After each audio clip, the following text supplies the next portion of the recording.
Bonjour et bienvenue sur Repérage, la chaîne de géographie pour les collégiens et les lycéens, pour un épisode intitulé Londres et son triple CBD. CBD, c'est l'abréviation francisée de l'anglais Central Business District, c'est-à-dire en français quartier central des affaires. La petite vidéo qui suit est un résumé d'un article qui se trouve sur mon blog Amnesty Générale.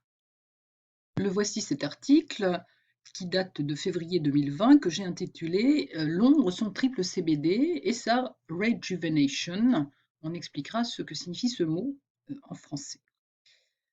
Londres a été la première ville du monde au XIXe siècle, avant d'être rattrapée par New York, à peu près au début du XXe siècle, puis par d'autres grandes villes du monde. Il n'en reste pas moins que son quartier central des affaires reste quelque chose de très important. Donc sur cette photographie, j'ai d'abord le quartier historique, le quartier de la City, avec le London Bridge, qui est le pont historique de Londres dès l'époque romaine, et ce building caractéristique est le Gherkin, ce qui veut dire le concombre. Le deuxième quartier qui se trouve en aval sur une boucle de la Tamise, dans une ancienne île qui s'appelle l'Isle of Dogs, l'île des chiens, s'appelle Canary Wharf. Et le troisième quartier est de l'autre côté du London Bridge. C'est le quartier de London Bridge Quarter avec le nouveau building qui vient d'être construit qu'on appelle The Shard, ce qui veut dire en anglais l'écharde. Pour essayer de comprendre ça, j'ai construit ce petit tableau des gratte-ciel par quartier, en distinguant ceux de la City, ceux de Canary Wharf, ceux de London Bridge Quarter, et un nouveau quartier au bord de la Tamise en construction qui est un quartier, lui, résidentiel. Ce qu'on voit, c'est en fait l'âge des principaux buildings, l'idée que, en fait, cette course à la hauteur a commencé à la City, puisqu'on voit que cette tour 42 date de 1980, mais que la City ne cesse de se renouveler, puisque en 2020, il y a à nouveau un immeuble de grande hauteur.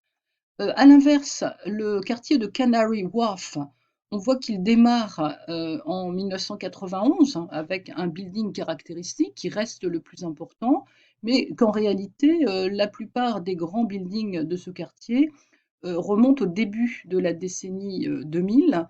Il y a eu un trou entre le démarrage de ce quartier et son essor lié à des problèmes d'attentats de l'IRA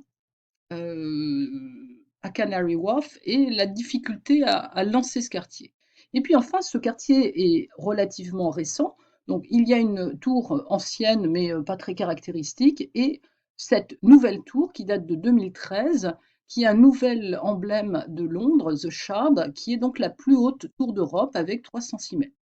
Il est important de comprendre que cette hauteur des tours de Londres n'égale absolument pas à celle qu'on va trouver aux États-Unis, hein, on est au-dessus de 400 mètres, et encore moins celle qu'on va trouver en Asie orientale, en Chine, à Taïwan, en Malaisie ou au Vietnam.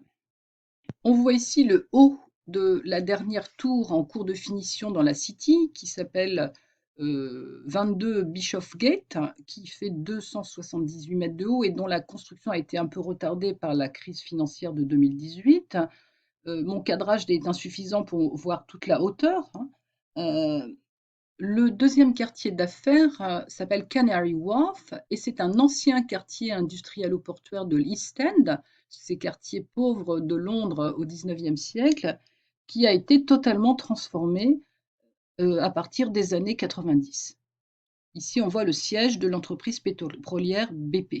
Enfin, sur la rive droite de la Tamise, face au London Bridge, il y a ce nouveau quartier avec ce nouveau building, qui date de 2013, et le nouvel hôtel de ville de Londres, qui remplace du coup le bâtiment historique qui se trouve lui dans la City. J'en resterai là pour l'instant. Ce qu'il manquait dans cette petite présentation, c'est ce plan du Grand Londres avec son périphérique, le M25, avec la Tamise, et avec donc la localisation ici de la cité de Londres. De l'autre côté, le London Bridge Quarter, un peu en aval, Canary Wharf, et les différents équipements de la ville de Londres que j'ai mis ici, le quartier de Westminster, qui est le quartier politique, les ports et les aéroports.